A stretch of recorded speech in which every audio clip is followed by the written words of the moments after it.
आज हम लोग यहाँ पर डिस्कस करने वाले हैं असेसमेंट मॉडल। असेसमेंट मॉडल आप लोगों ने नाम सुना होगा ना, एक CMM का, CMM का नाम सुना होगा कि नहीं आप लोगों ने? जिन्होंने इंजीनियरिंग, दिव्यांशु गुड इवनिंग, जिन्होंने सॉफ्टवेयर इंजीनियरिंग ऑलरेडी पढ़ रखी है और यहाँ पर अच्छे से पढ़ने आए हुए हैं, CMM का नाम सुना है कि नहीं आप लोगों ने? असेसमेंट मॉडल है आपका CMM, अभी मैं इसकी फुल फॉर्म बताऊंगा। और SDLC, बिना SDLC software development life cycle के आप सॉफ्टवेयर बना ही नहीं सकते। पूरी साइकिल चाहिए होती है आपको किसी एक सॉफ्टवेयर को डेवलप करने। तो चलो आज के सेशन को स्टार्ट करते हैं एक मोटिवेशनल कोट्स के साथ। मोटिवेशनल कोट्स क्या है? Success is the sum of small efforts repeated, यानी जो आपको सफलता मिलती है ना, वो एक दिन में ही नहीं मिलती। आपको छोटे छोटे एफर्ट्स डे बाय डे करते रहने होते हैं। अगर आपको सक्सेस चाहिए किसी भी चीज के लिए, तो आपको जो छोटे छोटे एफर्ट्स होते हैं ना, उनको डे बाय डे करते रहना पड़ेगा। उनको सम करने के बाद ही आपको सक्सेस मिलती है। Understand everyone? उनको सम करने के बाद ही आपको सक्सेस मिलती है। आप चाहो कि 1 महीने में 2 महीने में आपको सक्सेस मिल जाए, बिग अचीवमेंट्स आप अचीव कर लो, not possible. Day by day, month by month आपको छोटे छोटे एफर्ट्स करने पड़ेंगे। वो छोटे छोटे एफर्ट्स आपके क्या होंगे? जब सम होंगे, ऐड होंगे, तब आपको एक बड़ी सक्सेस मिलेगी। Clear to everyone? सभी को क्लियर है? दबाकर शेयर करो। मैक्सिमम स्टूडेंट्स यहाँ पर ज्वाइन होना चाहिए, मैक्सिमम। ठीक है, तो चलो आज का यहाँ पर खेला स्टार्ट करते हैं। ठीक है, are you ready guys for the today session? Are you ready for the happy learning? Are you ready guys for the happy learning? Reply me fast. Are you ready for the happy learning, guys? चलो, तो आज हम लोग यहाँ पढ़ने वाले हैं assessment model. क्या पढ़ने वाले हैं? Assessment model. असेसमेंट मॉडल, ठीक है। तो सॉफ्टवेयर ऑर्गेनाइजेशन जो भी है, सॉफ्टवेयर इंडस्ट्री जो भी है, उनको असेस करने के लिए, उनकी क्वालिटी को असेस करने के लिए असेसमेंट मॉडल बनाया गया। ठीक है, असेसमेंट मॉडल बनाया गया कि वो quality of the product develop कर रही है कि नहीं, वो स्टैंडर्ड को मैच कर रही है कि नहीं। ठीक है, वो उस स्टैंडर्ड को मैच कर रही है कि नहीं जिससे क्वालिटी सॉफ्टवेयर डेवलप हो सके। ठीक है, जिससे क्या हो सके? क्वालिटी सॉफ्टवेयर डेवलप हो सके। जैसे अगर रियल लाइफ का एग्जांपल लोगे, मैं सारी चीजें एग्जांपल से बताता हूँ जिससे आपको चीजें रिमेंबर रहें। अगर रियल लाइफ का एग्जांपल लोगे, तो जो भी हमारे एजुकेशनल इंस्टीट्यूट्स होते हैं, वो क्वालिटी ऑफ एजुकेशन प्रोवाइड कर रहे हैं कि नहीं, उनको असेस करने के लिए आपके 2 ऑर्गेनाइजेशन होते हैं। Anuradha good evening everyone guys. जो मेरे जो एजुकेशनल इंस्टीट्यूट होते हैं, जो जिनमें हम लोग पढ़ते हैं, एजुकेशनल इंस्टीट्यूट जो होते हैं आपके, एजुकेशनल इंस्टीट्यूट जो होते हैं आपके, उनको असेस करने के लिए 2 बॉडी होती हैं। एक तो होती है आपकी नैक, एक क्या होती है आपकी नैक। ये भी असेस करते हैं कॉलेजेस में जाके, इंस्टीट्यूट में जाके, कि वो इंस्टीट्यूट क्वालिटी एजुकेशन प्रोवाइड कर रहा है कि नहीं। ठीक है, और एक आपकी होती है NBA, सुना है कि नहीं आप लोगों ने? National board of accreditation. ये भी एक असेसमेंट काउंसिल है एजुकेशनल इंस्टीट्यूट्स को असेस करने के लिए। Means they are providing the quality education or not. ठीक है, नैक की फुल फॉर्म क्या होती है? किसी को पता है यहाँ पर नैक की फुल फॉर्म क्या होती है? बेसिक GA के क्वेश्चन हैं, जनरल अवेयरनेस के क्वेश्चन है। नैक की फुल फॉर्म क्या होती है? Can anybody tell me here? NAAC की फुल फॉर्म क्या होती है? National assessment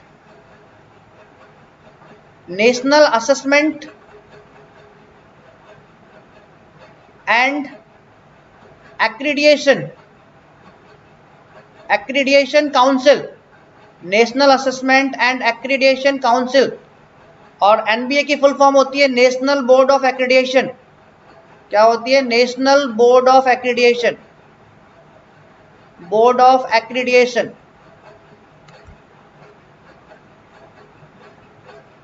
accreditation. Clear to everyone? Clear my friends?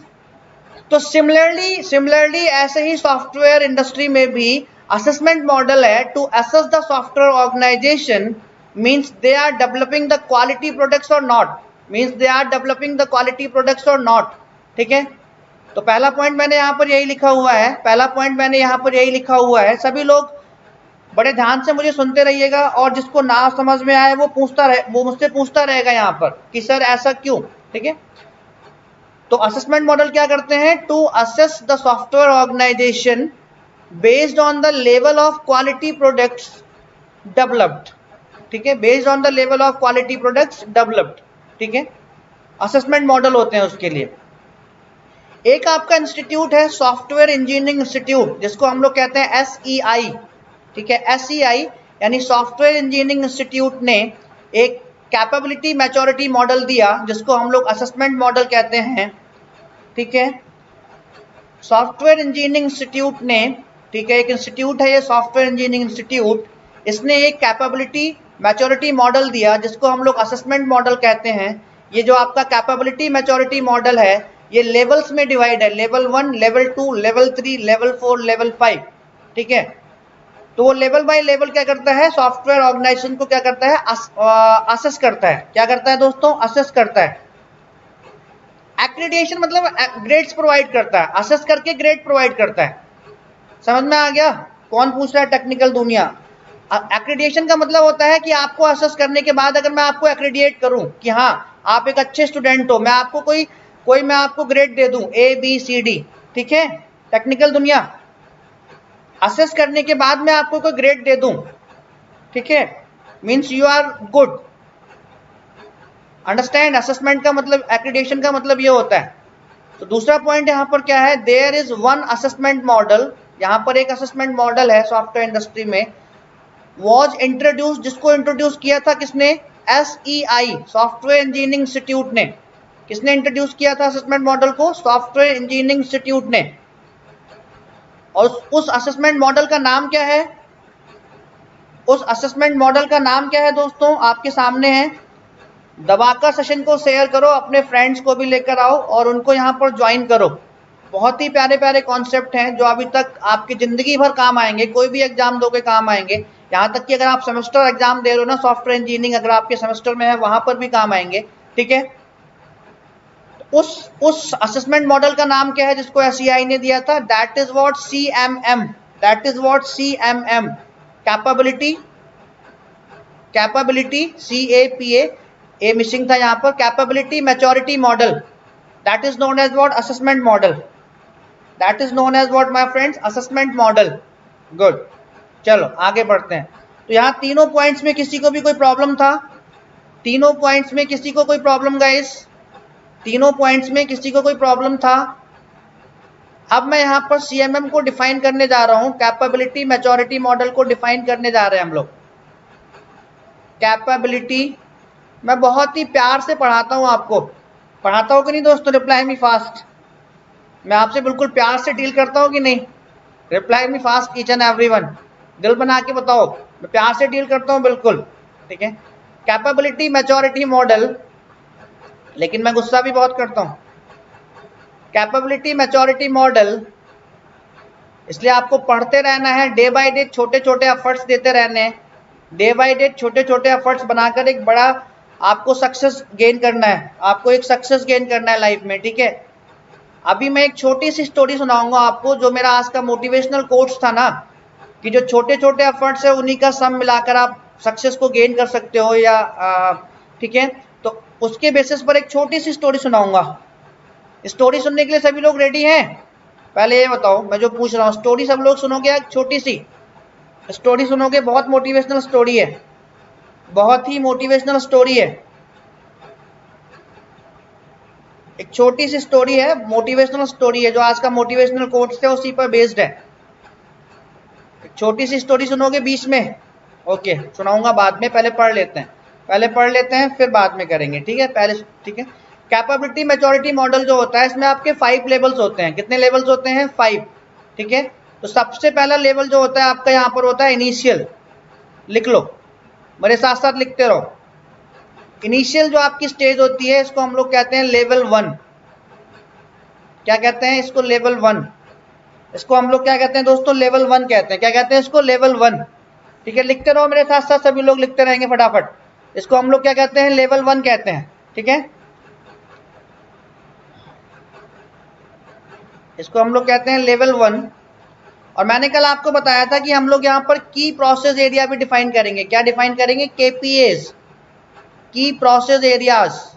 यहां से क्वेश्चंस आते हैं कि किस लेवल में कितने KPAs हैं, ठीक है, यहाँ से क्वेश्चंस आते हैं। या ये पूछ सकता है which one of the following is not the phase of the CMM capability maturity model. मतलब ये आपका जो सीएमएम है ना, असेसमेंट मॉडल, ये आपका बहुत ही काम का मॉडल है। मतलब यहाँ से क्वेश्चंस आते हैं, ठीक है, यहाँ से आपके क्वेश्चंस आते ही आते हैं। सो लेवल 1, ठीक है। उसके बाद आपका होता है रिपीटेबल। रिपीटेबल रिपीटेबल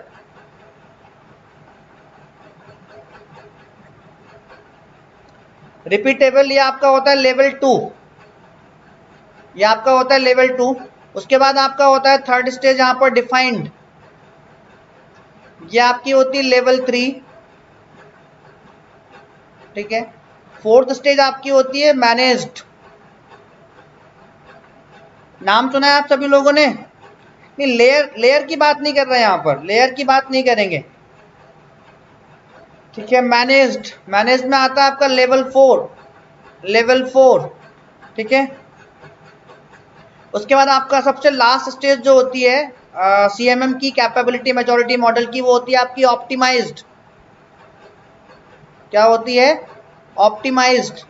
ये आपका होता है लेवल 5, सबसे लास्ट लेवल होता है कैपेबिलिटी मैच्योरिटी मॉडल का, ठीक है। तो लेवल 1 इनिशियल लेवल है ना, तो की प्रोसेस एरिया कितने होंगे? की प्रोसेस एरिया क्या होगा आपका? 0 होगा। क्या होगा? की प्रोसेस एरिया इसमें 0। ये याद रखना यार, डायरेक्टली याद रखना। मैं आपको उतना ही पढ़ाऊंगा जितना कि आपके जो भी एग्जाम्स हैं कॉम्पिटिटिव वाले, वहां पर आपको क्वेश्चंस मिले तो आप एकदम से छक्का मार दो, एकदम से छक्का मार दो, मतलब कतई जहर पढ़ेंगे हम लोग, ठीक है। तो इनिशियल जो आपका होता है लेवल 1, वहां जो की प्रोसेस एरिया होता है आपका होता है 0। क्या होता है? 0। रिपीटेबल लेवल 2 यहां पर होता है आपका 6। डिफाइंड पे आपका की प्रोसेस एरिया होता है 7 की प्रोसेस एरियाज की जरूरत पड़ती है।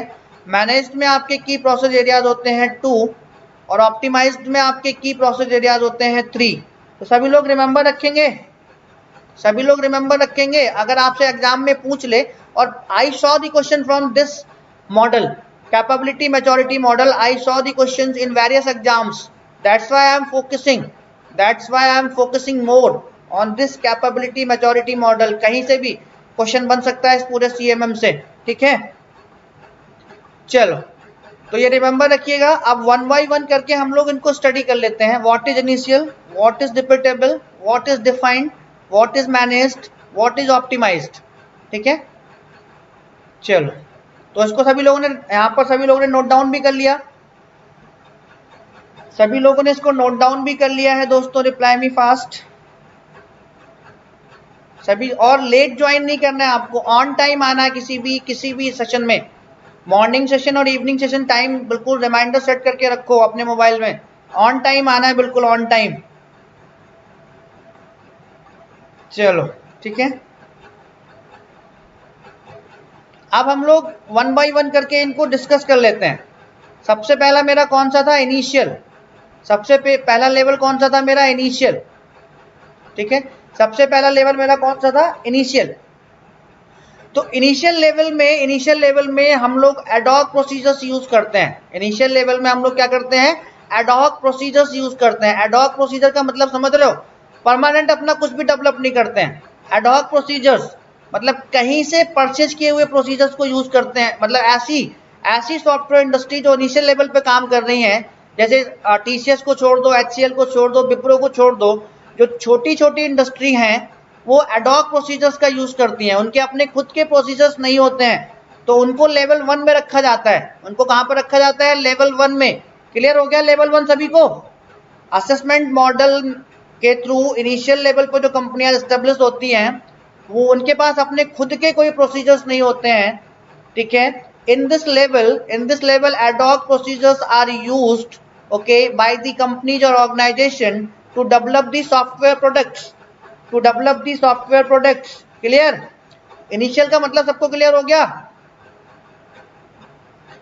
ठीक है। इनिशियल जो लेवल 1 की कंपनीज होती हैं सॉफ्टवेयर इंडस्ट्री में, जो लेवल 1 की कंपनीज होती हैं, वो अपना खुद का कुछ नहीं, वो एडॉक प्रोसीजर्स यूज करते हैं to develop the software products, ठीक है। तो इसी पॉइंट को लिख लें। किसी को कोई डाउट है? इनिशियल का मतलब हो गया लेवल 1, फिर से एक बार रिपीट कर लेते हैं। इनिशियल का मतलब हो गया लेवल 1। केपीए कितना होता है यहाँ पर, केपीए की प्रोसेस एरिया कितना होता है, 0। की प्रोसेस एरिया कितना होता है, 0। तो जो कंपनीज आपकी लेवल 1 पे होती हैं वो सिर्फ और सिर्फ एडॉक प्रोसीजर्स यूज करती हैं किसी भी सॉफ्टवेयर को डेवलप करने के लिए। तो जब वो एडॉक प्रोसीजर्स यूज कर, लिसन मी केयरफुली, इस बात को और ध्यान से सुनो, लिसन मी केयरफुली अगेन। जब कोई भी इंडस्ट्री जो इनिशियल लेवल पर है, लेवल 1 पर है, किसी भी सॉफ्टवेयर प्रोडक्ट को डेवलप करने के लिए एडॉक प्रोसीजर्स का यूज कर रही है, तो जो प्रोसेस होगी क्या वो लॉयल होगी? क्या एक बहुत अच्छा कोई ऑर्गेनाइजेशन उस प्रोसेस पे बिलीव कर सकता है? Reply me fast. क्या एक कोई बहुत अच्छा ऑर्गेनाइजेशन उस प्रोसेस लेवल 1 की इंडस्ट्री पे बिलीव कर सकता है? यानी कि वो एडॉक प्रोसीजर्स यूज कर रही है किसी भी सॉफ्टवेयर को डेवलप करने के लिए, तो जो होल प्रोसेस होगी क्या वो लॉयल होगी? क्या जो होल प्रोसेस होगी उस ऑर्गेनाइजेशन की जो लेवल 1 पे काम कर रहा है उस पे मतलब लॉयल किया जा सकता है, विश्वास किया जा सकता है? रिप्लाई करो फटाफट। नहीं, ठीक है, नहीं। तो जो इसकी जो इनिशियल जो लेवल 1 की ऑर्गेनाइजेशंस होती है ना, उसकी जो होल प्रोसेस होती है उसको हम लोग कहते हैं क्योटिक, CHAOTIC, क्योटिक। क्योटिक को हम लोग डिसलॉयल भी कहते हैं, क्योटिक को हम लोग डिसलॉयल भी कहते हैं। केपीए अभी डिस्कस करेंगे आगे, जब प्रोसेस मॉडल डिस्कस करेंगे ना, एसडीएलसी पढ़ने के बाद जब प्रोसेस मॉडल डिस्कस करेंगे कीर्ति, then we will discuss. Okay, तो पहला पॉइंट यहां पर लिख लो, पहला पॉइंट यहां पर लिख लो, पहला पॉइंट जो इनिशियल से आपका रिलेट है।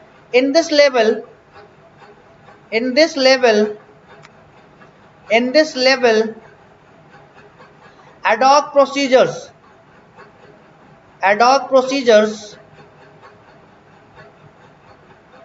procedures are used, ad hoc procedures are used to develop the software product, to develop the software products, software products। ठीक है, तो उस जो होल प्रोसेस होगी सॉफ्टवेयर को डेवलप करने की वो कैओटिक होगी। कैओटिक मतलब डिसलॉयल होगी। So the process, so the process to develop the software, to develop the software, मैं धीरे धीरे लिख रहा हूं उससे मेरी राइटिंग अच्छी है। सॉफ्टवेयर बिकम्स व्हाट, ये वर्ड याद रखना जो मैं यहां पर लिख रहा हूं, यहां से क्वेश्चन आते हैं as it is. Becomes what, chaotic, CHAOTIC, chaotic और डिसलॉयल। और डिसलॉयल मतलब लॉयल नहीं होती प्रोसेस, डिसलॉयल। पता नहीं उन्होंने प्रोसेस कहां से एडॉक बेसिस पे लिए हुए हैं। ठीक है, clear to everyone? Clear my friends? तो इन दो वर्ड को याद रखना कि जो आपकी इनिशियल लेवल, लेवल 1 की ऑर्गेनाइजेशन होती हैं, उनका जो प्रोसेस होता है सॉफ्टवेयर को डेवलप करने का, वो डिसलॉयल, उन पर ज्यादा बिलीव नहीं किया जाता, कैओटिक होती हैं और डिसलॉयल होती हैं। पता नहीं इन्होंने एडॉक प्रोसीजर्स को कहां से परचेस किया। क्लियर? Clear to everyone? और थर्ड और इंपॉर्टेंट पॉइंट क्या है, थर्ड और इंपॉर्टेंट पॉइंट क्या है कि जो लेवल 1 की ऑर्गेनाइजेशन होती है ना, यहां पर जो सक्सेस और फेल्यूर होता है वो डिपेंड करता है इंडिविजुअल पर्सन के एफर्ट्स पर। किस पर डिपेंड करता है? इंडिविजुअल पर्सन के एफर्ट्स पर डिपेंड करता है। समझ में आया? यानी जो इनिशियल लेवल 1 की छोटी सी ऑर्गेनाइजेशन होती है, 15, 20, 25, 50 बंदे काम कर रहे होते हैं, तो success and failure depending on the individual person efforts, individual person efforts. Clear? Clear? Success and failure, success and failure depending on the individual efforts, clear to everyone? ठीक है, बिल्कुल। किसका स्पेलिंग? एडॉप्ट। ठीक है, एडॉप तो मैंने, एडहॉक है, ad hoc, ad hoc, ADHOC है, एडहॉक है मेरे भाई, एडहॉक बेसिस। जैसे बंदे रखे जाते हैं ना कॉलेज वगैरह में, परमानेंट नहीं रखे जाते, एडहॉक बेसिस रखे जाते हैं, ठीक है, एडहॉक है, ADHOC, एडहॉक, ठीक है। तो ये तो हो गया आपका इनिशियल लेवल 1 की इंडस्ट्री, ठीक है। तो इनिशियल जो आपका लेवल 1 है सबको समझ में आया। कैपेबिलिटी मैच्योरिटी मॉडल में यहां से क्वेश्चंस आते हैं, CMM से क्वेश्चंस आते हैं। कभी एक जगह तो मैंने यही क्वेश्चन देखा था, CMM इज गिवन बाय, तो वहां पर SCI सॉफ्टवेयर इंजीनियरिंग इंस्टीट्यूट और साहब काफी सारे इंस्टीट्यूट गिवन थे, IEEE एंड ऑल। तो वहां पर आपको बताना था कि किसने दिया था CMM का मॉडल, कैपेबिलिटी मैच्योरिटी मॉडल किसने दिया था, तो सॉफ्टवेयर इंजीनियरिंग इंस्टीट्यूट ने दिया था। और ये आपका क्या है, असेसमेंट मॉडल है, जिसके बेसिस पर हम सॉफ्टवेयर ऑर्गेनाइजेशन को असेस करते हैं, ठीक है। क्लियर, टेक्निकल दुनिया क्लियर हो गया। चलो अब दूसरा जो आपका यहां पर दूसरी जो आपकी लेवल है वो है रिपीटेबल। दूसरी ये आपकी क्या होगी, लेवल 2, लेवल 2, ठीक है। और लेवल 2 में जो की प्रोसेस एरियाज हैं, KPAs याद रखना ऐसे डायरेक्टली, KPAs कितने हैं यहाँ पर, की प्रोसेस एरिया डिस्कस करेंगे बाद में, कितने KPAs की जरूरत पड़ती है, 6, कितने, 6, ठीक है, कितने, 6। तो पहला पॉइंट जो आपका रिपीटेबल में है वो क्या है, यानी रिपीटेबल में जो हम लोग अर्जेंट एक्टिविटीज होती है ना, मतलब लेवल 2 की ऑर्गेनाइजेशन जो होती हैं उनमें क्या होता है, जो आपकी अर्जेंट एक्टिविटीज होती हैं और you can say that what essential activities होती हैं, और इंपॉर्टेंट भी कह सकते हो, ठीक है, इंपॉर्टेंट भी कह सकते हो। मुझे ध्यान से सुनो एक बार, in level 2 organisation urgent activities और you can say that what essential activities और you can say that what important activities are derived based on the experience of the previous project। यानी लेवल 2 के ऑर्गेनाइजेशन में अगर कोई project बन रहा है, कोई प्रोडक्ट बन रहा है, कोई प्रोजेक्ट, किसी प्रोजेक्ट पे काम हो रहा है, तो जो उसमें अर्जेंट एक्टिविटीज होती हैं उनको डराइव किया जाता है उस प्रीवियस प्रोजेक्ट की सक्सेस से। समझ में आ गया, समझ में आ गया, समझ में आ गया। लेवल 2 की ऑर्गेनाइजेशन में अगर कोई नया प्रोडक्ट डेवलप हो रहा है, प्रोजेक्ट पे काम हो रहा है, तो जो अर्जेंट एक्टिविटीज होती हैं या एसेंशियल एक्टिविटीज होती हैं उनको एडॉक बेसिस पे परचेज ना करके, ठीक है, जो प्रीवियस प्रोजेक्ट सक्सेस हो चुका है उसके एक्सपीरियंस से ड्राइव किया जाता है, उसके एक्सपीरियंस से ड्राइव किया जाता है, ठीक है, उसके एक्सपीरियंस से ड्राइव किया जाता है। तो मैं यहाँ पर लिख भी दे रहा हूँ उसको, मैं इस पॉइंट को यहाँ पर लिख भी दे रहा हूँ, ठीक है। इन दिस लेवल, मैं धीरे धीरे लिख रहा हूं, राइटिंग मेरी अच्छी बने। इन दिस लेवल, ठीक है, urgent activities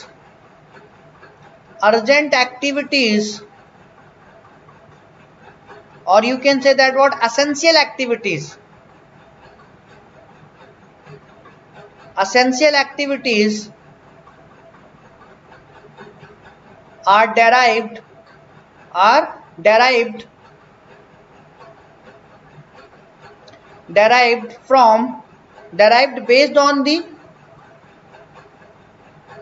based on the experience of previous project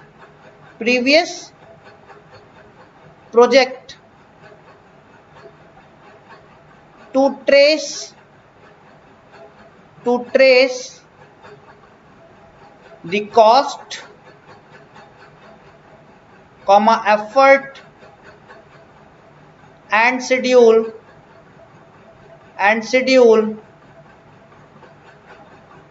etc, ठीक है। सबसे मेन और इंपॉर्टेंट चीज जो आपकी होती है ना सॉफ्टवेयर को डेवलप करते वक्त, उस पर ध्यान रखा होता है कि कॉस्ट कितना लगा, ठीक है, जितनी कम कॉस्ट लगेगी किसी अच्छे सॉफ्टवेयर को डेवलप करने के लिए उतना ज्यादा अच्छी चीज है, कितना एफर्ट लग रहा है, ठीक है, और शेड्यूल क्या है, मतलब प्लानिंग क्या है उस सॉफ्टवेयर को डेवलप करने की। क्लियर टू एवरीवन, ठीक है। तो ये पॉइंट याद रखना कि इन दिस जो अर्जेंट एक्टिविटीज होती हैं, अर्जेंट एक्टिविटीज और एसेंशियल एक्टिविटीज भी कह सकते हो, are derived based on the experience of the previous project, ठीक है, based on the experience of the previous project, ठीक है। लेवल 2 की जो आपकी ऑर्गेनाइजेशन होती है उसमें एक कमी होती है, एक डिसएडवांटेज होता है। लेवल 2 की ऑर्गेनाइजेशन में दोस्तों एक डिसएडवांटेज होता है। लेवल 2 की ऑर्गेनाइजेशन में एक डिसएडवांटेज होता है। Can anybody tell me here the disadvantage of the level 2 organisation? अपने फ्रेंड्स को भी लेकर आओ, ठीक है, जो सॉफ्टवेयर इंजीनियरिंग में इंटरेस्ट रखते हैं और जो बहुत सारे एग्जाम्स देंगे यूजीसी नेट वगैरह, और सबको सब्सक्राइब कराओ इस चैनल को, ठीक है। मैक्सिमम स्टूडेंट्स आएंगे तभी मजा आएगा, ठीक है। और ठीक है, तो इसका एक डिसएडवांटेज ये था कि जो आपकी लेवल 2 की ऑर्गेनाइजेशन है वो कोई गारंटी नहीं देती है। No guarantees to deliver the product within the time and within the budget. ना तो इस बात की गारंटी देती है कि आपको जो प्रोडक्ट है आपका, ठीक है, वो विद इन द टाइम मिल जाएगा और विद इन द बजट, जितना बजट आपने एलोकेट किया उसी में मिल जाएगा, ठीक है, ठीक है, उसी में मिल जाएगा। इस बात की गारंटी नहीं है, इस बात की गारंटी नहीं है यहाँ पर, ठीक है। तो चलो लिख लो इस चीज को भी यहाँ पर, no guarantee, no guarantee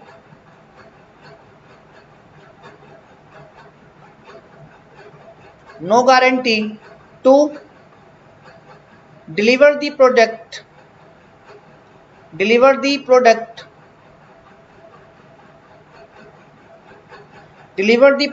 within the time,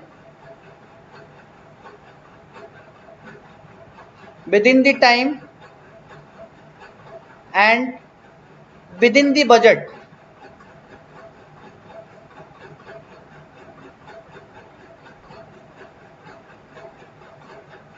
ठीक है। तो याद रखना इन सारी चीजों को,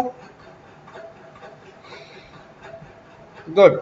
तो ये चीज याद रखना, कई बार मैंने क्वेश्चन देखे हैं, मैं इसलिए डिटेल में पढ़ा रहा हूँ, चीजें दिमाग में आपके बस जाएं। जो आपका रिपीटेबल लेवल 2 ऑर्गेनाइजेशन होता है उसमें की प्रोसेस एरियाज होते हैं 6, ठीक है। जो अर्जेंट एक्टिविटीज होती हैं वो डेराइव की जाती है based on the experience of the previous project, ठीक है। To trace the cost, effort and schedule, कोई गारंटी नहीं होती है लेवल 2 की ऑर्गेनाइजेशन के पास कि वो जो आपका प्रोडक्ट है विद इन द टाइम और विद इन द बजट ही आपको दे दें, ठीक है। No guarantee to deliver the product within the time and within the budget, सही है। तो ये हो गया आपका लेवल 2 रिपीटेबल, ठीक है, स्टेज हो गई आपकी सीएमएम में। आगे बढ़े, किसी को लेवल 2 में कोई डाउट? किसी को भी दोस्तों लेवल 2 में कोई डाउट है यहां तक? अभी till here anyone have any doubt guys? यहां तक किसी को कोई प्रॉब्लम? चलो शेयर करो दोस्तों, सेशन को शेयर करो, खुद ही मत बैठ के वॉच करो, शेयर करो अपने अपने अपने ग्रुप्स में और अपने फ्रेंड्स को, ठीक है।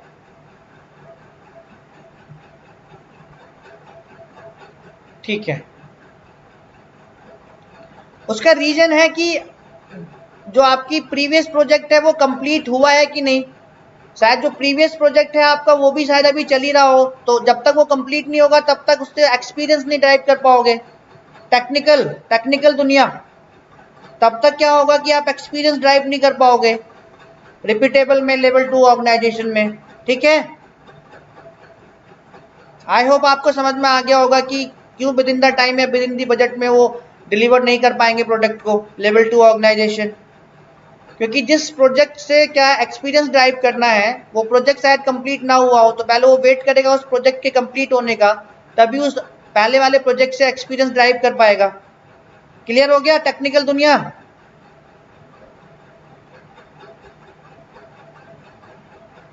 ठीक है।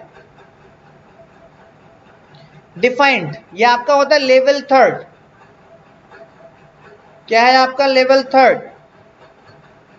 लेवल 3, ठीक है।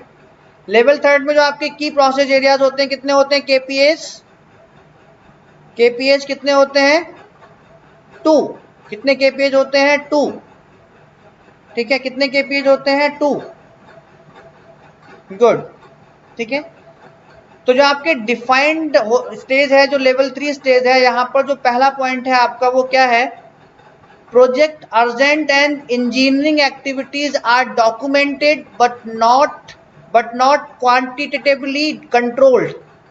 ठीक है, प्रोजेक्ट की जो अर्जेंट एक्टिविटीज होती हैं, जो इंजीनियरिंग एक्टिविटीज होती हैं जिससे प्रोजेक्ट आपका डेवलप करना है लेवल 3 की ऑर्गेनाइजेशन में, उनको डॉक्यूमेंटेड तो किया जाता है बट क्वांटिटेटिवली कंट्रोल नहीं कर सकते आप। क्वांटिटेटिवली मतलब कितने बंदे हायर करने हैं, कितने बंदों को प्रोजेक्ट पे लगाना है, ये डिफाइन नहीं करता आपका लेवल 3। ये आपका लेवल 3 डिफाइन नहीं करता है। गलत आंसर कर रहे हो आप लोग। डिफाइंड में लेवल 3 में 2, लेवल 3 में 2 होते हैं। डिफाइंड में 7, सॉरी डिफाइंड में 7, यस डिफाइंड में 7 होते हैं, मैनेज्ड में 2 होते हैं और ऑप्टिमाइज्ड में 3 होते हैं। Clear? Sorry guys, right, you all are right। in defined key process areas are 7 and this is a level 3 organization। तो लेवल 3 ऑर्गेनाइजेशन में जो आपके प्रोजेक्ट की अर्जेंट और इंजीनियरिंग एक्टिविटीज का मतलब डेवलपमेंट एक्टिविटीज, वो तो डॉक्यूमेंटेड होती हैं बट क्वांटिटेटिवली कंट्रोल नहीं कर सकते आप। ठीक है, क्वांटिटेटिवली कंट्रोल नहीं कर सकते लेवल 3 के ऑर्गेनाइजेशन में। ठीक है, इसको, इस वर्ड को याद रखना, बट नॉट क्वांटिटेटिवली कंट्रोल्ड। ठीक है, डॉक्यूमेंट से इंजीनियरिंग और अर्जेंट एक्टिविटीज को डॉक्यूमेंट कर सकते हो। ठीक है, जो लास्ट पॉइंट है आपका वो क्या है, तो जब हम लोग क्वांटिटेटिवली कंट्रोल्ड नहीं कर सकते हैं लेवल 3 की सॉफ्टवेयर ऑर्गेनाइजेशन में प्रोडक्ट को डेवलप करते टाइम पर, तो जो अनएक्सपेक्टेड सिचुएशंस आएंगी यानी एंटिसिपेटेड सिचुएशंस आएंगी, जो तुरंत प्रोडक्ट को डेवलप करते टाइम पर जो सिचुएशंस आएंगी उनको हैंडल नहीं कर पाएंगे लेवल 3 की ऑर्गेनाइजेशन, उनको सॉल्यूशन प्रोवाइड नहीं कर पाएंगे। ठीक है, ठीक है कि नहीं? जब क्वांटिटेटिवली कंट्रोल नहीं कर पा रहे हैं लेवल 3 की ऑर्गेनाइजेशन, ठीक है, यानी अलग से बंदे कितने हायर करने उनको नहीं पता, कितनों को बेंचमार्क पे बैठाना है, कितनों को कहाँ बैठाना है उनको नहीं पता। ठीक है, क्वांटिटेटिवली कंट्रोल कर ही नहीं रहे हैं वो। तो अगर कोई अनएक्सपेक्टेड सिचुएशंस आएंगी या एंटिसिपेटेड सिचुएशंस आएंगी जिनको हैंडल करने के लिए हमें अलग से कुछ बंदे चाहिए, ठीक है, जिनको हैंडल करने के लिए हमें अलग से कुछ बंदे चाहिए, तो क्या उनके लिए सॉल्यूशन प्रोवाइड कर पाएगी लेवल 3 की ऑर्गेनाइजेशन? क्या उनके लिए सॉल्यूशन प्रोवाइड कर पाएगी लेवल 3 की ऑर्गेनाइजेशन? Reply me fast. एक होता है क्वालिटी और एक होता है क्वांटिटेटिवली। तो क्वांटिटेटिवली का मतलब है क्वांटिटी कितनी है, मैन फोर्स कितनी है, पीपल्स कितने हैं। ठीक है, समझ में आ गया? समझ में आ गया? बोलो यस और नो। डिटेल में एक्सप्लेन कर दिया मैंने आपको।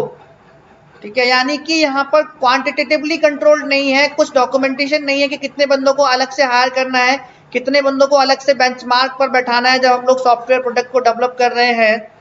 तो जब इनके पास वो डॉक्यूमेंटेशन है ही नहीं, इनको पता ही नहीं है लेवल 3 की ऑर्गेनाइजेशन को, तो अगर कोई अनएक्सपेक्टेड सिचुएशन आएगी, रेज होगी या एंटिसिपेटेड सिचुएशन रेज होगी, तो उसको कंट्रोल करने के लिए अलग से बंदे हैं ही नहीं, तो उसके लिए सॉल्यूशन नहीं प्रोवाइड कर पाते हैं, उसके लिए सॉल्यूशन नहीं प्रोवाइड कर पाते हैं। ठीक है, क्लियर?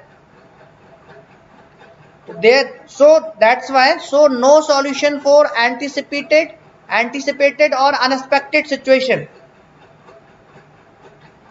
समझ में आ रहा है? जब समझ में आए तभी यस करना, नहीं तो डाउट हो तो टेक्निकल दुनिया की तरह पूछते रहना।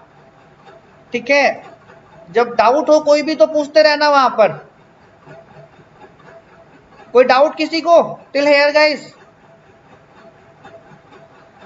चल, यहां लेवल 3 में कोई डाउट? क्लियर? क्रिस्टल क्लियर हो रहा है कि सिर्फ क्लियर हो रहा है? क्रिस्टल क्लियर हो रहा है ना? क्रिस्टल क्लियर हो रही ना चीजें? सीसी हो रहा है ना? सीसी होना चाहिए, बिल्कुल सीसी, एकदम जबरदस्त वाला सीसी। रिप्लाई कर दो एक बार फटाफट।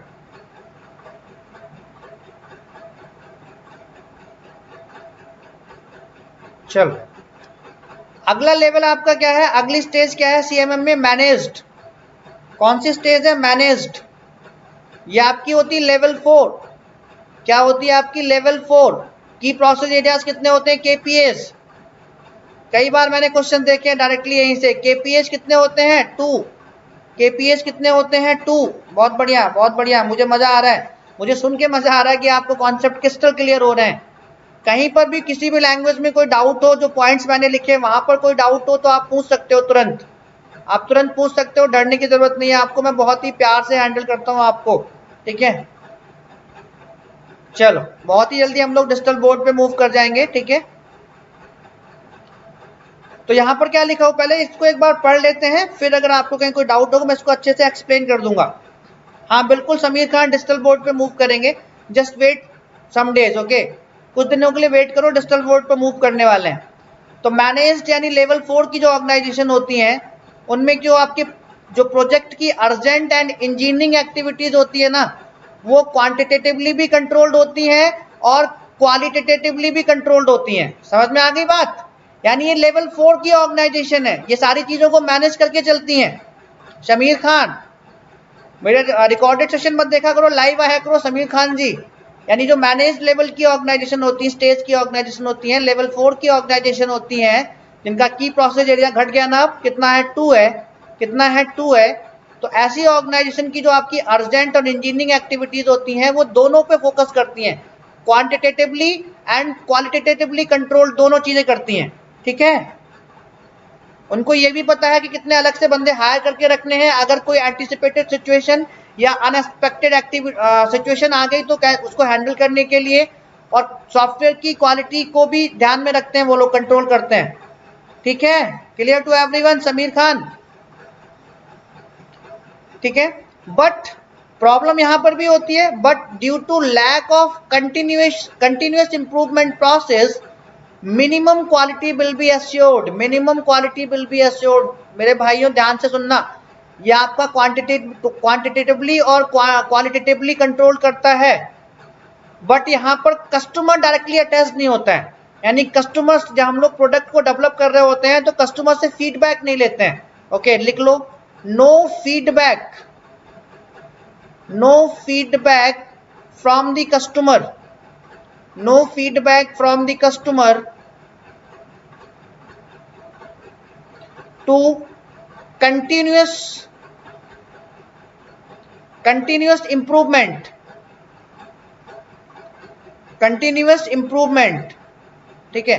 कंटिन्यूअस इंप्रूवमेंट करने के लिए कस्टमर का फीडबैक की जरूरत पड़ेगी कि नहीं भाई? अगर कोई आप कस्टमर का सॉफ्टवेयर यानी कि उसकी कोई जो रिक्वायरमेंट्स है उनको डेवलप कर रहे हो, तो कस्टमर की अगर आपको डायरेक्टली कस्टमर इंटरेक्ट करता रहेगा अगर आपसे, तो कस्टमर का फीडबैक आपको मिलता रहेगा। जितना प्रोडक्ट आपने डेवलप किया कस्टमर से फीडबैक ले लिया, तो कस्टमर से अगर कंटिन्यूअस फीडबैक मिलेगा तो आप उस चीज को वहां पर क्या करोगे, सुधार लोगे, तो डेफिनेटली आपका जो प्रोडक्ट है वो क्वालिटी का प्रोडक्ट बनेगा। क्लियर? एश्योर्ड मतलब, एश्योर्ड का मतलब होता है गारंटी, गारंटी देना। मतलब ये जो लेवल 4 की है, मतलब यहाँ पर आप गारंटी दे सकते हो कि कंटिन्यूअस इंप्रूवमेंट नहीं है प्रोसेस में, क्योंकि कस्टमर से इंटरेक्शन नहीं है, तो जो आपका सॉफ्टवेयर प्रोडक्ट बनकर आएगा उसकी क्वालिटी मिनिमम ही होगी, ठीक है। उसकी क्वालिटी क्या होगी, मिनिमम ही होगी। समझ में आ गया टेक्निकल दुनिया? जब कस्टमर से डायरेक्टली इंटरेक्शन ही नहीं है, कंटिन्यूअस इंप्रूवमेंट ही नहीं मिल रहा है, स्टेप बाय स्टेप पे फीडबैक ही नहीं मिल रहा है कस्टमर से, तो डेफिनेटली जो प्रोडक्ट बनकर आएगा, ठीक है, उसमें कुछ ना कुछ खामियां तो रहेंगी, कुछ ना कुछ खामियां तो रहेंगी। टेक्निकल दुनिया बता तो दिया। एश्योर्ड मींस गारंटी देना, एश्योरेंस देना किसी को, ठीक है, एश्योरेंस देना किसी को कि हाँ भाई यहां से जो प्रोडक्ट आपको मिलेगा उसमें कुछ ना कुछ डिफेक्ट रहेगा, ठीक है। गुड। जो आपका लास्ट का स्टेज है, जो आपका सीएमएम का कैपेबिलिटी मैच्योरिटी मॉडल का, वो क्या है, ऑप्टिमाइज्ड। यानी यहां पर आपका लेवल 5 ऑर्गेनाइजेशन होती है, यानी कि जो बड़ी बड़ी इंडस्ट्रीज है ना, जो आपकी बड़ी बड़ी इंडस्ट्रीज हैं लाइक टीसीएस, विप्रो, एचसीएल, ठीक है, वो लेवल 5 की हैं। सब क्या है, लेवल 5 की, ठीक है, लेवल 5 की।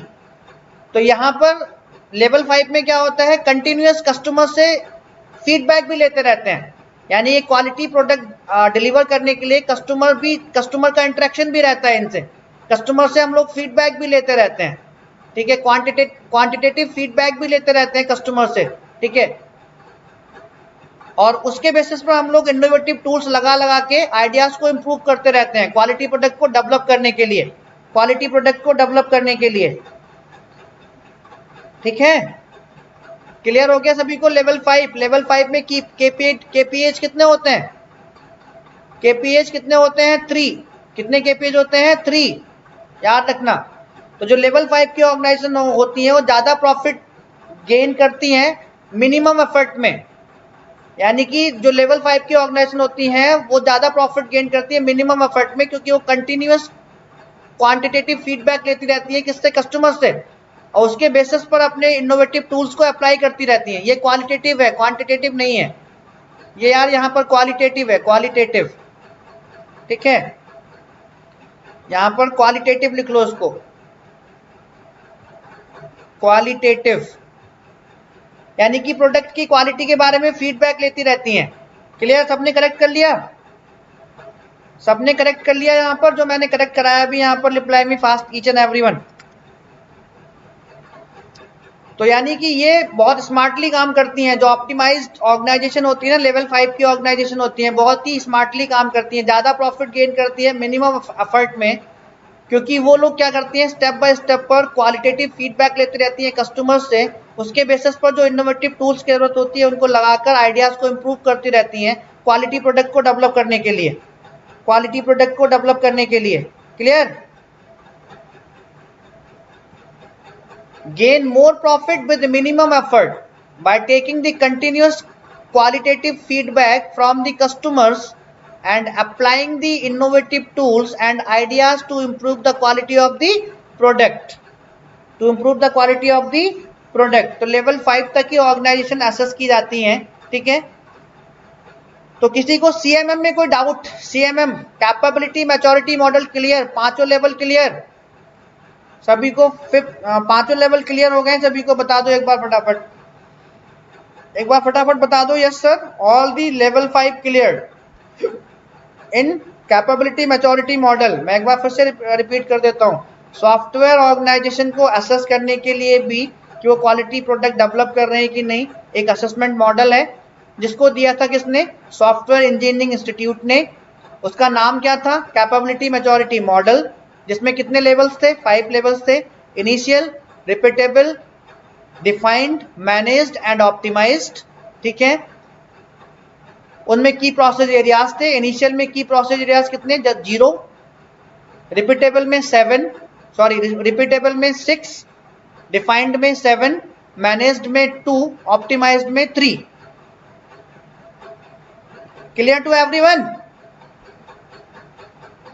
तो ये केपीएस पे भी क्वेश्चंस आते हैं और कभी कोई क्वेश्चन पूछ लेते हैं, which of the following is not the stage और phases of the CMM capability maturity model. Capability maturity model is given by, तो आपको कई सारे ऑर्गेनाइजेशन दे देंगे। किसने दिया था कैपेबिलिटी मैच्योरिटी मॉडल? किसने दिया था कैपेबिलिटी मैच्योरिटी मॉडल? किसने दिया था capability maturity model? Reply me fast. SEI ने। किसने दिया था? सॉफ्टवेयर इंजीनियरिंग इंस्टीट्यूट ने दिया था असेसमेंट मॉडल, जिसका नाम था सीएमएम कैपेबिलिटी मैच्योरिटी मॉडल।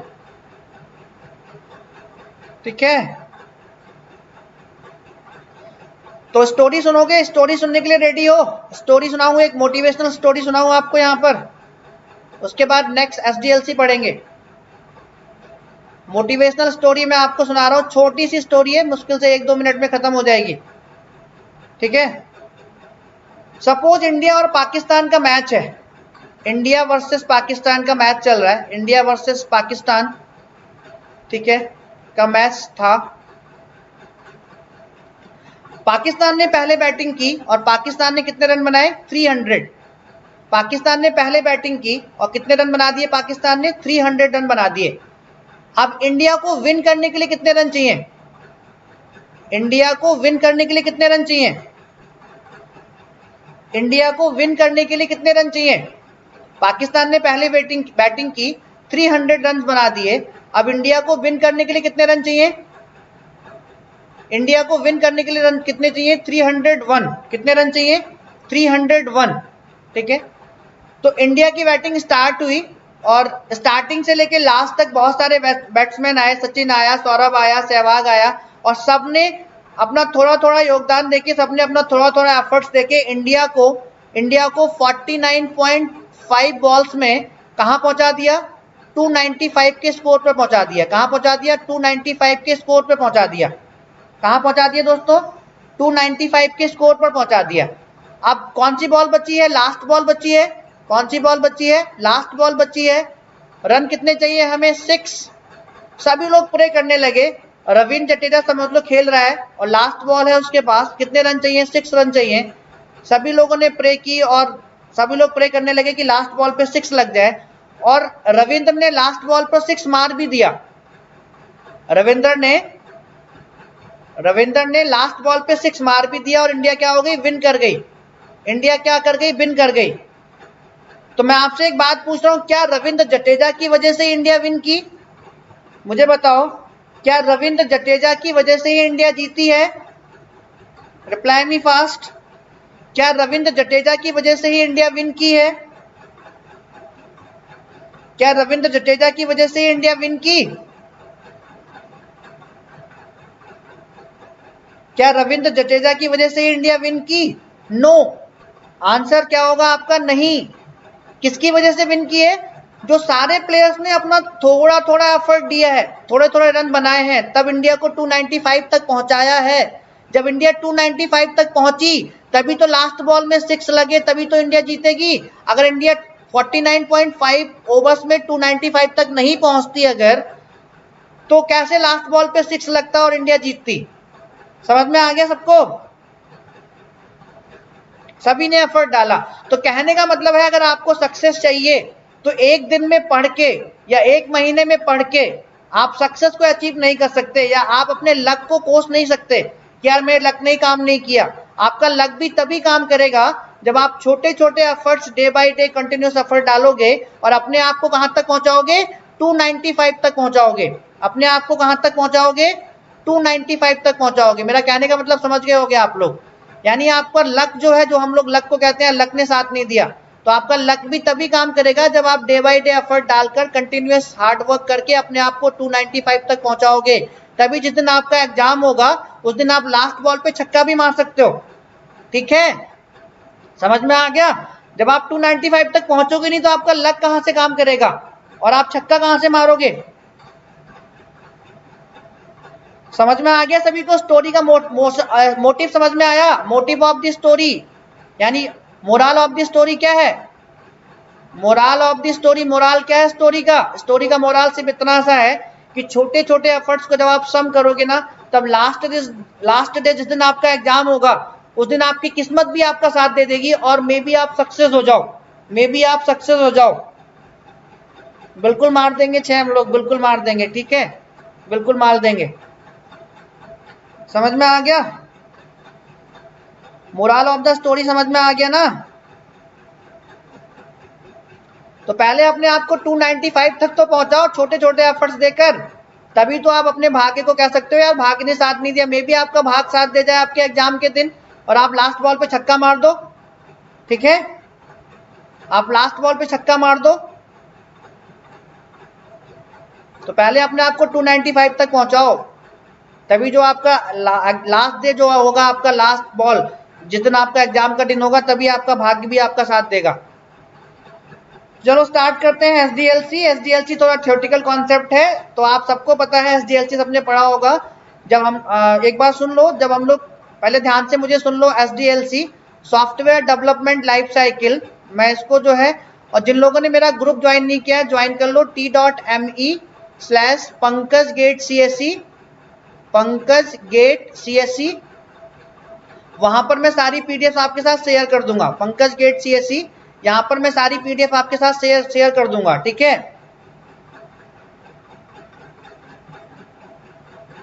हाँ बिल्कुल 300 तक लेके जाओ। ठीक है, यानी भाग्य को बिल्कुल भी छोड़ो नहीं, कुछ भी भाग्य के भरोसे कुछ भी छोड़ो ही नहीं नरोत्तम। बिल्कुल सही बात है, सब कुछ हार्ड वर्क से ही करो, भाग्य के भरोसे से एक आध पॉइंट छोड़ दो कोई। ठीक है, क्लियर टू एवरीवन? तो जो आपका सॉफ्टवेयर डेवलपमेंट लाइफ साइकिल, यानी कि सॉफ्टवेयर को डेवलप करने के लिए एक साइकिल की जरूरत पड़ती है हमें। किसकी जरूरत पड़ती है? साइकिल की। ठीक है, तो वही चीज हम लोग यहाँ डिस्कस कर लेंगे और यहाँ से भी कुछ क्वेश्चंस आपके आते हैं थ्योरेटिकल, तो वो देख लेंगे हम लोग। तो मैं एक बार यहाँ पर पढ़ देता हूँ। Software development is the development of software for distinct purposes, यानी कि सारे के सारे सॉफ्टवेयर हम लोग अलग अलग पर्पज के लिए बनाते हैं ना, अलग अलग। किसी को गेमिंग सॉफ्टवेयर चाहिए, किसी को प्रोसेसिंग सॉफ्टवेयर चाहिए, किसी को एम्बेडेड सॉफ्टवेयर चाहिए, किसी को सिस्टम सॉफ्टवेयर चाहिए। तो हर सॉफ्टवेयर को डेवलप करने का अलग पर्पज होता है। Software development is the development of software for distinct purposes, पहला पॉइंट। ठीक है, ठीक है। लिंक अभी मैं बाद में शेयर कर दूंगा कल मॉर्निंग क्लास में, ठीक है। दूसरा आपका यहाँ पर दूसरा पॉइंट क्या है, सब सुन लो, जहां पर भी डाउट हो बता देना। Software development there is a specific programming language like जाइक्स, यानी सॉफ्टवेयर को डेवलप करने के लिए सबसे पहले हमें क्या करना पड़ेगा, कोई स्पेसिफिक प्रोग्रामिंग लैंग्वेज चूज करनी पड़ेगी, like Java, Python, C plus plus etcetera, HTML, कुछ भी। The entire process of software development is not as a simple as its definition, यानी सॉफ्टवेयर डेवलपमेंट का जो प्रोसेस है वो इतना सिंपल नहीं है जितना इसकी डेफिनेशन सिंपल है, जितना इसकी डेफिनेशन सिंपल है। ठीक है, it's a complicated process. 6 stages होती हैं SDLC में। कितनी स्टेजेस होती हैं? 6 स्टेजेस। ठीक है, मुझे एक बार ध्यान से सुनो, मुझे दोस्तों एक बार ध्यान से सुनो। अगर क्वेश्चन आपके एग्जाम में आता है how many stages we have in the SDLC, और ऑप्शन में आपका 6 भी गिवन है और ऑप्शन में आपका 7 भी गिवन है, ऑप्शन में आपका 7 भी गिवन है, तो आप आंसर क्या लगा कर आओगे? तो आप आंसर क्या लगा कर आओगे? अगर ऑप्शन में 6 भी गिवन है और 7 भी गिवन है तो आप आंसर क्या लगा कर आओगे? 6। क्या आंसर लगा कर आओगे? 6। क्लियर? ठीक है, तो जितना simple software development life cycle की डेफिनेशन है, उतना इसका प्रोसेस उतना सिंपल नहीं है, ये कॉम्प्लिकेटेड प्रोसेस है। टोटल हमें किसी भी सॉफ्टवेयर को डेवलप करने के लिए 6 स्टेजेस से मूव करना पड़ता है। कितनी स्टेजेस से मूव करना पड़ता है? 6 स्टेजेस से मूव करना पड़ता है। Accordingly it's requires N efficient approach from the developer in the form of software development life cycle. ठीक है, एक अप्रोच चाहिए होती है डेवलपर से कि वो उन सारी स्टेजेस पे काम करे। जब किसी सॉफ्टवेयर को डेवलप कर रहा है तो उन सारी स्टेजेस पर काम करे। ठीक है, क्लियर हुआ? तो सभी लोगों ने नोट डाउन भी कर लिया, एक बार फिर से देख लो। Software development is the development of the software for distinct purposes. Software development, there is a specific programming language, like you can select any language like Java, Python, C++, etc. to develop the software. जो entire process है वो उतना simple नहीं है जितना हमने बता दिया। बहुत complicated system से गुजरना पड़ता है एक प्रोसेस को, एक सॉफ्टवेयर को डेवलप करने के लिए। कितनी स्टेजेस से गुजरना पड़ता है? 6 स्टेजेस से गुजरना पड़ता है। ठीक है, तो मैं यहाँ पर बता देता हूँ कौन कितनी स्टेजेस है, SDLC में कितनी स्टेजेस हैं। कोई मुझे बता सकता है पहली स्टेज कौन सी होती है? पहली स्टेज कौन सी होती है? यानी कि पहले हम लोग किसी भी अगर प्रोडक्ट को डेवलप करना चाहते हैं तो कंपनी क्या करती है पहले? Can anybody tell me here? Can anybody tell me here the first stage in SDLC? The first stage in SDLC, can anybody tell me here? सबसे पहले कंपनीज अगर किसी प्रोडक्ट को डेवलप करना चाहती हैं तो सबसे पहले वो क्या क्रिएट करती हैं? प्लानिंग। बहुत बढ़िया नरोत्तम, बहुत बढ़िया, बहुत बढ़िया यार, बहुत बढ़िया नरोत्तम, बहुत बढ़िया। सबसे पहले प्लानिंग, सबसे पहले होती है स्टेज आपकी प्लानिंग। सेकंड स्टेज आपकी क्या होती है? बहुत बढ़िया, बहुत बढ़िया, कई बार इंटरव्यू में भी पूछ लेते हैं। सबसे पहली स्टेज होती है आपकी प्लानिंग, यानी कि अगर किसी ऑर्गेनाइजेशन को या सॉफ्टवेयर इंडस्ट्री को कोई प्रोडक्ट डेवलप करना है, सॉफ्टवेयर प्रोडक्ट डेवलप करना है, तो सबसे पहले वो उसके लिए प्रोजेक्ट क्रिएट करेंगे। क्या करेंगे? प्रोजेक्ट क्रिएट करेंगे, प्लान करेंगे, सिस्टमैटिक एस्टिमेटेड प्लान करेंगे, और सिस्टमैटिक एस्टिमेटेड प्लान को ही हम लोग क्या कहते हैं? प्रोजेक्ट कहते हैं। सबसे पहले उस सॉफ्टवेयर के लिए एक प्लान करेंगे, यानी कि प्रोजेक्ट क्रिएट करेंगे। उस प्रोजेक्ट में किन किन लोगों को काम करना है उनको असाइन करेंगे वो प्रोजेक्ट। एक टीम लीडर क्रिएट करेंगे। क्या करेंगे? एक टीम लीडर क्रिएट करेंगे। ठीक है, सबसे पहला हो गया प्लानिंग। दूसरी स्टेज आपकी है software requirement specification. Software requirement specification, जिसको हम लोग SRS भी कहते हैं, एंड एनालिसिस। यानी कि सेकंड स्टेज में ये समझना बहुत जरूरी होता है कि कस्टमर की रिक्वायरमेंट्स क्या क्या है, जिसको सॉफ्टवेयर डेवलप करने के बाद डिलीवर करना है, उसकी रिक्वायरमेंट्स को समझना बहुत जरूरी होता है और एनालिसिस करना बहुत जरूरी होता है। क्लियर?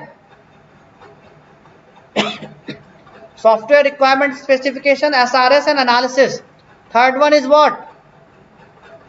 जब सारी चीजें क्लियर हो गई, सॉफ्टवेयर की कस्टमर की रिक्वायरमेंट्स वगैरह पता चल गई, उनको कैसे फुलफिल करना है, जब ये सारी चीजें पता चल गई तो हम क्या करेंगे? फिर हम लोग एक आर्किटेक्ट स्केच ब्लूप्रिंट बना लेंगे। क्या करेंगे? ब्लूप्रिंट, डिजाइनिंग करेंगे। उसके बाद हम लोग क्या करेंगे? डिजाइनिंग। उसके बाद हम लोग क्या करेंगे? डिजाइनिंग। थर्ड स्टेज आपकी क्या होगी SDLC में? डिजाइनिंग। थर्ड स्टेज आपकी क्या होगी SDLC में? डिजाइनिंग। ठीक है, जब डिजाइन हो गया तो फोर्थ स्टेज आपकी क्या होगी? फोर्थ स्टेज आपकी होगी टेस्टिंग। फोर्थ स्टेज आपकी क्या होगी दोस्तों? टेस्टिंग। ठीक है, फोर्थ स्टेज आपकी क्या होगी? टेस्टिंग।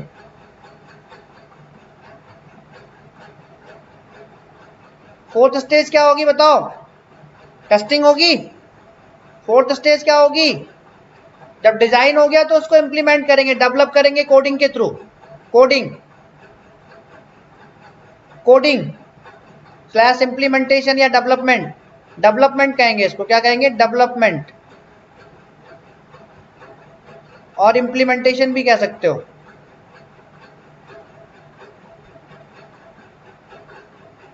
इंप्लीमेंटेशन भी कह सकते हो। ठीक है, हाँ ठीक है। फिफ्थ वन आपकी क्या होगी? फिफ्थ वन आपकी होगी टेस्टिंग। फिफ्थ वन आपकी होगी टेस्टिंग।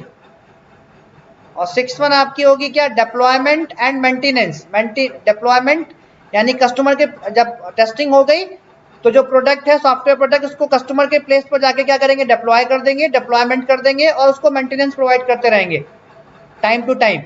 ठीक है, तो सिक्स स्टेज आपकी होगी deployment and maintenance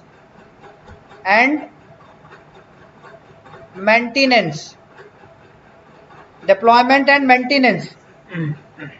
clear to each and everyone guys? यहां तक क्लियर? पहली आपकी प्लानिंग होती है, मतलब किसी भी सॉफ्टवेयर प्रोडक्ट को डेवलप करने से पहले जो आपकी कंपनीज होती हैं, इंडस्ट्रीज होती हैं, सॉफ्टवेयर इंडस्ट्रीज होती हैं, वो उस सॉफ्टवेयर के लिए एक प्रोजेक्ट क्रिएट करती हैं, यानी कि एक सिस्टमैटिक एस्टिमेटेड प्लान बनाती हैं, जिसको हम लोग प्रोजेक्ट करते हैं। उस प्रोजेक्ट में कौन कौन से बंदे काम करेंगे, कौन टीम लीडर होगा, असाइन करेंगी वो। ठीक है, उसके बाद सॉफ्टवेयर रिक्वायरमेंट एनालिसिस, उसके बाद सॉफ्टवेयर रिक्वायरमेंट स्पेसिफिकेशन एनालिसिस, यानी कि कस्टमर से हम लोग रिक्वायरमेंट्स मांगते हैं कि उसकी नीड्स को फुलफिल करने के लिए कस्टमर से रिक्वायरमेंट्स मांगते हैं कि आपकी सॉफ्टवेयर से क्या क्या एक्सपेक्टेशन है, कौन कौन सी नीड्स हैं आपकी सॉफ्टवेयर से जो आप बनवाना चाह रहे हो। ठीक है, फिर उसको एनालिसिस करते हैं, फिर उन्हीं नीड्स के बेसिस पर डिजाइन तैयार करते हैं, एक ब्लूप्रिंट टाइप का डिजाइन तैयार कर लेते हैं, इसके बाद ये करना है, इसके बाद ये करना है। फिर लास्ट में उसको इंप्लीमेंट कर देते हैं, कोई प्रोग्रामिंग लैंग्वेज सेलेक्ट करके, डिजाइन जैसा डिजाइन होगा उसके अकॉर्डिंग जो भी प्रोग्रामिंग लैंग्वेज आपकी सुटेबल होगी उसको सिलेक्ट करके कोडिंग कर देंगे, डेवलपमेंट कर देंगे। डिप्लॉयमेंट मींस डिलीवर करना नहीं, डिप्लॉयमेंट का हाँ डिलीवर करना हो। डिप्लॉयमेंट मतलब कि कस्टमर के लोकेशन पर जाकर उस प्रोडक्ट को डिप्लॉयमेंट कर दो, मतलब एस्टेब्लिश कर दो, उसको डिलीवर कर दो। डिलीवर भी कह सकते हो, डिलीवर भी, डिप्लॉयमेंट का मतलब है उसके प्लेस पर जाकर डिप्लॉय कर दो, डिलीवर कर दो। ठीक है, कह सकते हो, कोई प्रॉब्लम नहीं है। एंड उसको time to time maintenance provide करते रहो। ठीक है, एक बार ठीक है, time to time maintenance provide करते रहो। सॉफ्टवेयर का जो बजट एलोकेट होता है उसमें से लगभग 70% तो हम लोग अपना पैसा सिर्फ मेंटेनेंस पे खर्च कर देते हैं। ओनली 30% में ये पूरी SDLC लाइफ साइकिल कंप्लीट हो जाती है। सॉफ्टवेयर डेवलपमेंट लाइफ साइकिल पूरी 30% में कंप्लीट हो जाती है। ठीक है, लास्ट स्टेज पर हम लोग कितना पैसा खर्च कर देते हैं? 70%। टोटल बजट का 70% पैसा हम लोग लास्ट स्टेज पर खर्च कर देते हैं। मेंटेनेंस पर 70, मेंटेनेंस के लिए, सॉफ्टवेयर जो डिलीवर किया गया है कस्टमर को, उसके मेंटेनेंस के लिए 70% पैसा बचा कर रखा जाता है। ठीक है, 70 to 80% पैसा बचा कर रखा जाता है सॉफ्टवेयर को मेंटेनेंस प्रोवाइड करने के लिए। तो जल्दी जल्दी पढ़ लेते हैं। प्लानिंग का मतलब क्या होता है मैंने आपको बता ही रखा है, ठीक है। बैठे रहो आराम से, सुनते रहो ध्यान में, बहुत अच्छे से समझ में आएगा। प्लानिंग का मतलब मैंने आपको बता ही रखा है। प्लानिंग क्या होता है, यानी कि सॉफ्टवेयर को डेवलप करने के लिए एक प्रोजेक्ट बनाएंगे, सिस्टमैटिक एस्टिमेटेड प्लान बनाएंगे कि कितने बंदे असाइन करने हैं, कौन कौन किस किस का क्या काम होगा, ठीक है। तो प्लानिंग क्या होती है आपकी, सिस्टमैटिक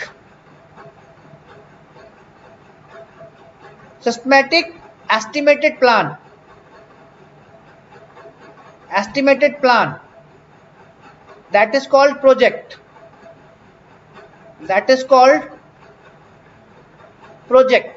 तो प्लान करते हैं, एक प्रोजेक्ट प्लान करते हैं, सिस्टमैटिक एस्टिमेटेड प्लान करते हैं, ठीक है।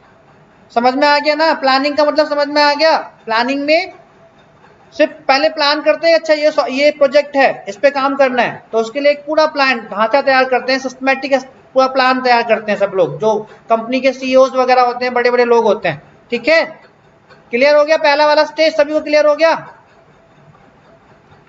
दूसरा स्टेज आपका है software requirement specification and analysis.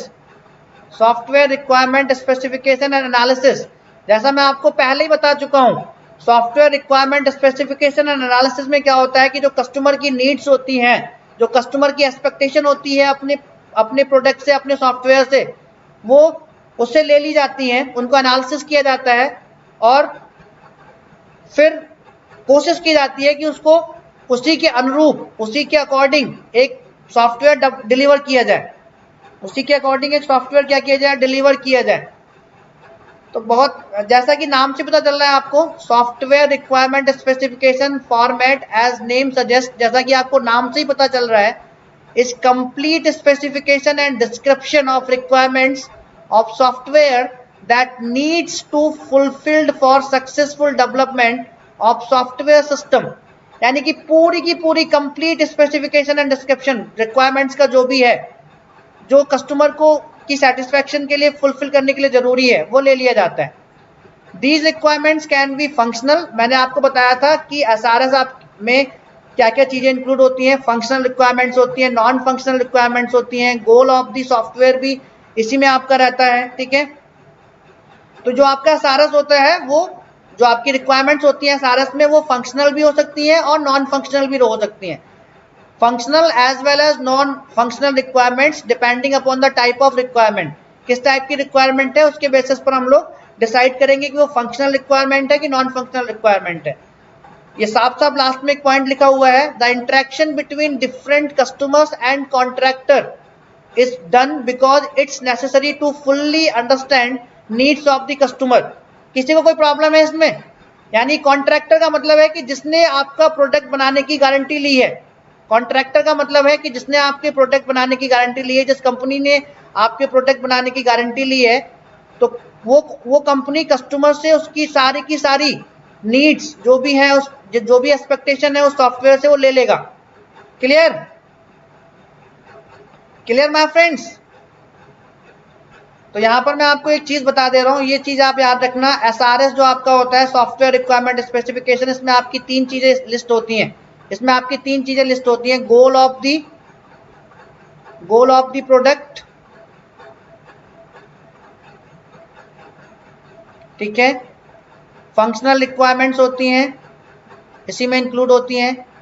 यहां से क्वेश्चन गेट में भी आया है, बहुत सारी जगह क्वेश्चन आया है, फंक्शनल रिक्वायरमेंट को भी यही कवर करता है और नॉन फंक्शनल रिक्वायरमेंट्स को भी यही कवर करता है। नॉन फंक्शनल अभी मैं बताऊंगा, नरोत्तम, प्रीति शर्मा भी बताऊंगा, ठीक है। नॉन फंक्शनल रिक्वायरमेंट्स को भी यही कवर करता है, नॉन फंक्शनल रिक्वायरमेंट्स को भी यही कवर करता है, ठीक है। तो ये चीज याद रखना सभी लोग, ये एसआरएस जो सॉफ्टवेयर रिक्वायरमेंट स्पेसिफिकेशन डॉक्यूमेंट होता है, उसमें गोल ऑफ द प्रोडक्ट होता है, फंक्शनल रिक्वायरमेंट्स होती है, नॉन फंक्शनल रिक्वायरमेंट्स होती हैं। क्लियर टू एवरीवन, ठीक है। चलो, अब फंक्शनल रिक्वायरमेंट्स क्या होती हैं आपकी, these are the requirements that the end user specifically demands as basic facilities that the system should offer। मतलब ये फंक्शनल रिक्वायरमेंट्स वो रिक्वायरमेंट्स होती हैं जो एंड यूजर मतलब जो कस्टमर डिमांड कर सकता है, बेसिक फैसिलिटीज की डिमांड कर सकता है, ठीक है। वो कौन कौन से नाम होते हैं अभी मैं आपको बाद में बताऊंगा, नीचे लिस्ट किए हुए हैं मैंने, ठीक है। All these functionalities need to be necessarily incorporated into the system as a part of the contract, ठीक है। These are represented or stated in the form of input to be given to the system, the operation performed and the output expected. They are basically the requirements stated by the user which one can see directly in the final product, unlike the non-functional requirements. मतलब कहने का मतलब ये है, मुझे ध्यान से सुनो इस बात को अगर समझना है तो, फंक्शनल रिक्वायरमेंट्स वो रिक्वायरमेंट्स होती हैं जो कॉन्ट्रैक्टर और कस्टमर के बीच में साइन हुई होती हैं, जब कस्टमर अपना प्रोडक्ट दे रहा होता है किसको, कॉन्ट्रैक्टर को, कंपनी को दे रहा होता है। तो मतलब कुछ बेसिक फंक्शनैलिटीज वो उससे मांग सकता है, मानी कंपनी वो एक्सपेक्ट करता है कि कंपनी कुछ बेसिक फंक्शनैलिटीज प्रोवाइड करे मुझे, ठीक है। लाइक सिक्योरिटी, मेंटेनेंस, डिप्लॉयमेंट, ये सारी समझ में आ गया, समझ में आ गया, क्लियर। तो बस इतना, इसमें मैंने लिख तो पूरा दिया है, मैं डाउनलोड भी कर लेना है इसको, बस इतना याद रखना कि कुछ बेसिक फंक्शनैलिटीज वो डिमांड कर सकता है कॉन्ट्रैक्टर से। कौन? And user. एंड यूजर का मतलब कस्टमर, एंड यूजर का मतलब कस्टमर। लाइक डिप्लॉयमेंट, वो चाहेगा कि प्रोडक्ट मेरे प्लेस पर डिलीवर हो जाए, ठीक है, अंडरस्टैंड। मेंटेनेंस प्रोवाइड हमेशा होता रहे, क्लियर टू एवरीवन। तो ये फंक्शनल रिक्वायरमेंट्स हो गए आपके। नॉन फंक्शनल रिक्वायरमेंट्स क्या होते हैं? कल मैंने आपको बताया था, डिफेक्ट हो गया, ये नॉन फंक्शनल रिक्वायरमेंट में आता है। सभी को क्लियर हुआ पिछला वाला? नॉन फंक्शनल रिक्वायरमेंट्स में ये सारी चीजें आती हैं आपकी, ये याद रखना। नॉन फंक्शनल रिक्वायरमेंट्स में आपकी पोर्टेबिलिटी, यानी जितनी भी यूजर्स की डिमांड्स होती हैं, जितने भी यूजर्स पर्सपेक्टिव से आपका क्वालिटी होती है, यूजर्स पर्सपेक्टिव क्वालिटी होती है। कल बताया था ना मैंने आपको, यूजर्स पर्सपेक्टिव क्वालिटी अलग होती है, डेवलपर्स के पर्सपेक्टिव से क्वालिटी अलग होती है।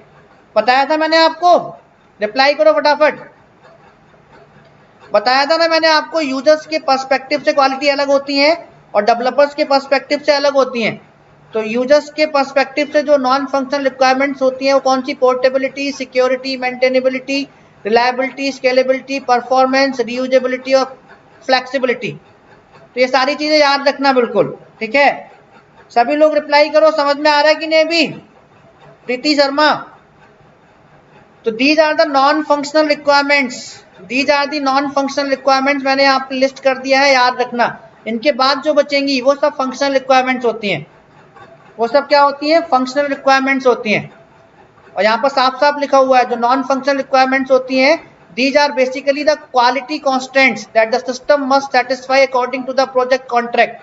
जब कॉन्ट्रैक्ट लिया गया था उस समय जो क्वालिटी प्रोडक्ट डिलीवर करने के लिए जो वादे किए गए थे, प्रॉमिस किए गए थे, वो सेटिस्फाई करने चाहिए, ठीक है। थोड़ा थियोरेटिकल कॉन्सेप्ट है। Portability, security, maintainability, reliability, scalability, performance, reusability और फ्लेक्सिबिलिटी। डिजाइनिंग आपका क्या होता है? डिजाइनिंग जो आपका थर्ड फेज होता है वो क्या होता है? जो भी आपका एसआरएस है उसके बेसिस पर software designers to come out with the best architect, ठीक है, ब्लूप्रिंट तैयार करते हैं फॉर द सॉफ्टवेयर, ठीक है। तो इसको एक बार पढ़ लेना, डिजाइनिंग कर लेते हैं, ब्लूप्रिंट तैयार कर लेते हैं, ठीक है। Clear to everyone? तो इसको एक थ्योरेटिकल कॉन्सेप्ट है।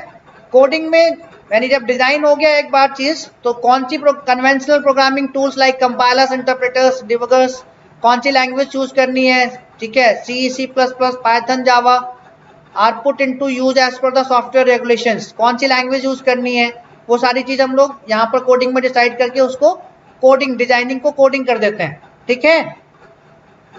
क्लियर?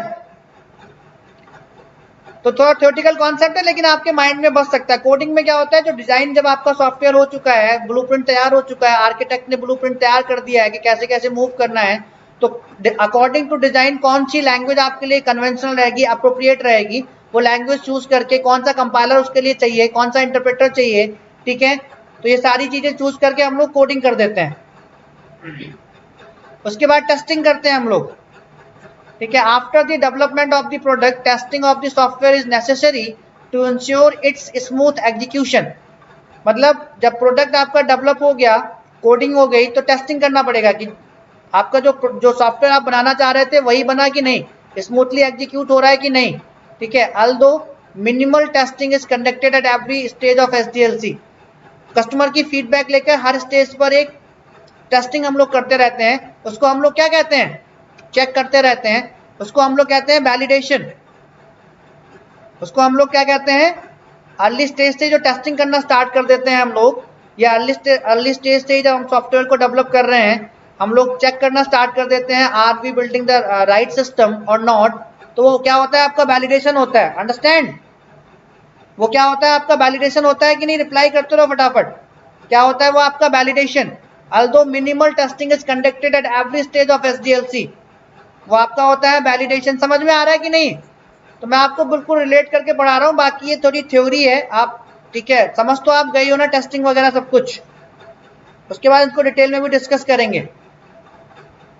ठीक है, therefore at this stage all the probable flaws are tracked, fixed and retested. This ensures that the product confronts the quality requirements of the SRS।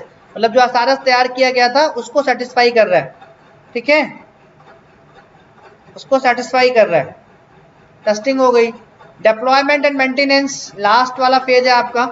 After detail testing, testing करने के बाद the conclusive product is released in phases as per the organization strategy, then it is tested in a real industrial environment। उसको real industrial environment में test करने के बाद finally deploy कर दिया जाता है कस्टमर की लोकेशन पर और उसको मेंटेनेंस प्रोवाइड की जाती है। तो एसडीएलसी थोड़ा थ्योरेटिकल कॉन्सेप्ट था, सबसे एक एक फेज से हम लोग डिस्कस कर लिए, मूव कर गए, एक बार रिवाइज कर लिए।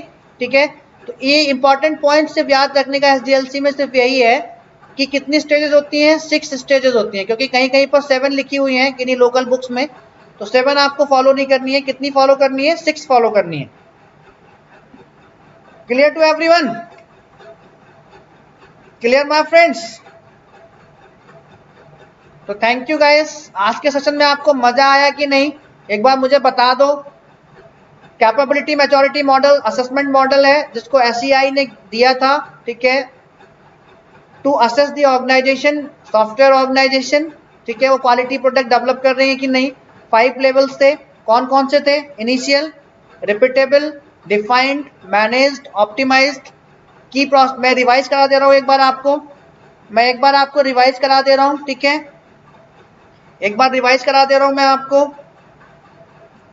ठीक है, की प्रोसेस एरियाज कितने थे आपके? इनिशियल में 0, रिपीटेबल में 6, डिफाइंड में 7, मैनेज्ड में 2 और आपका जो लास्ट ऑप्टिमाइज था उसमें 3। ये सारी चीजें याद रखना। ठीक है, so thank you so much guys. एक बार मुझे बता दो फटाफट, सेशन में मजा आया सभी को? सभी लोग रिप्लाई कर दो एक बार, सबको मजा आया? Thank you Narottam. तो कल हम लोग प्रोसेस मॉडल से स्टार्ट करेंगे। प्रोसेस मॉडल यानी एसडीएलसी में कौन कौन से प्रोसेस, एसडीएलसी मॉडल से स्टार्ट करेंगे। मॉडल वाटरफॉल वगैरह आप लोगों ने पढ़ा होगा। Clear to each and everyone? तो जाते जाते एक बार लाइक कर जाना, सेशन को शेयर कर जाना और सभी लोग बता दो कि मजा आ गया सब। ठीक है, चलो thank you Shabnam, thank you everyone guys. एक बार डिटेल में इसको पढ़ लेना, फिर कल हम लोग बिल्कुल मचा देंगे। ठीक है, thank you Pooja, thank you everyone.